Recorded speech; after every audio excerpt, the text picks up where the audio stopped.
Облыс аумағында көктем келіп күн жылынғаннан бері тұрғындарды кене шағу қаупі 2,5 есеге артқан. Мәселен, соңғы 14 күн ішінде зиянкестерден зардап шеккен 36 адам анықталған. Мамандар улы жәндіктерден әсіресе мамыр мен маусым және тамыз бен қыркүйек айларында абай болған жөн екенін ескертеді. Дәл сол мерзімде қансорғыш кенелер күрт көбейіп, белсенділіктері артады екен.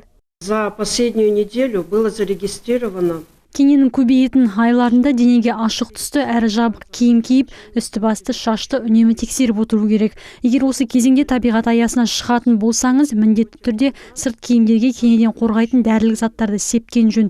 Денеңізден жабысқан кенені байқасаңыз, оның үстіне алдымен сұйық май тамызып, содан кейін ғана пинцетпен алып тастаған дұрыс.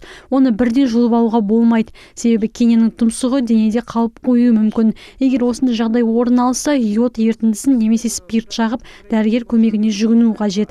Кене шағып алған жағдайда жедел түрде емдеу мекемесіне тексеріліп, екпе алу керек. Лабораторное подтверждение у нас было отрицательное.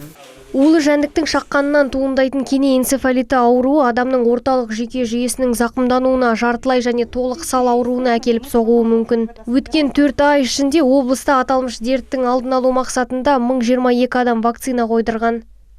Клещевой энцефалит – это как уже... Зертхана мамандары кене энцефалит ауруына тексеріске 2000 кене жинады. Бүгінгі күні адам терісінен алынған оның 23 жәндігіне зерттеу жүргізіліп, тамақ энцефалиті мен кене боррелиозына тексерілді. Әзірге нәтижелер теріс. Клещей проводим по области.